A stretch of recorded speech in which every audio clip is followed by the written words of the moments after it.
आदमी यह जानकर हैरान रह गया कि उसकी पूर्व प्रेमिका, जिसने उसे 5 साल पहले छोड़ दिया था, वास्तव में एक 60 साल के बूढ़े आदमी से शादी कर चुकी थी। वह उसे ताना देने के लिए उसके पास गया, लेकिन कुछ बोलने से पहले ही वह उसे दीवार से लगाकर कहने लगी कि वह उसे हर रोज याद करती आई है।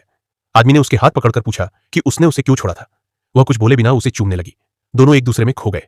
उसी समय उसका पति ऊपर आने लगा, क्योंकि उसे शक हुआ कि वह वापस क्यों नहीं आई। पति की आवाज सुनकर वह डर गई और तुरंत खड़ी हो गई।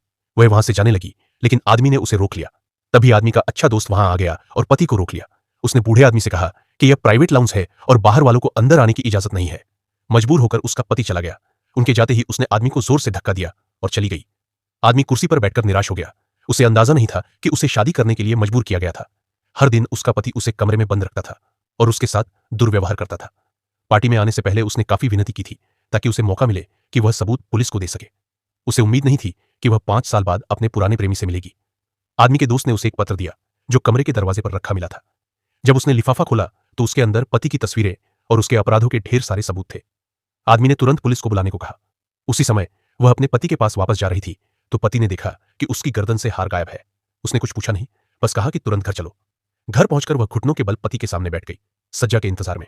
पति उसे मारने ही वाला था कि बाहर पुलिस की सायरन की आवाज आ गई। उसे समझ आ गया, इस बार उसका प्लान सफल हो गया। पति को गिरफ्तार कर लिया गया, लेकिन वह जानती थी कि यह गिरफ्तारी अस्थायी है और वह जरूर जमानत लेकर बाहर आएगा। खुद के लिए सुरक्षित सहारा खोजने के लिए वह अपनी छोटी बहन को स्कूल छोड़ने गई।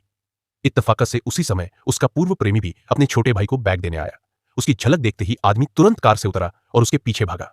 वह उसके पास जाकर पूछने लगा कि उसने उससे रिश्ता क्यों तोड़ा था, लेकिन वह जिद पर अड़ी रही कि वह उसे अब और प्यार नहीं करती थी।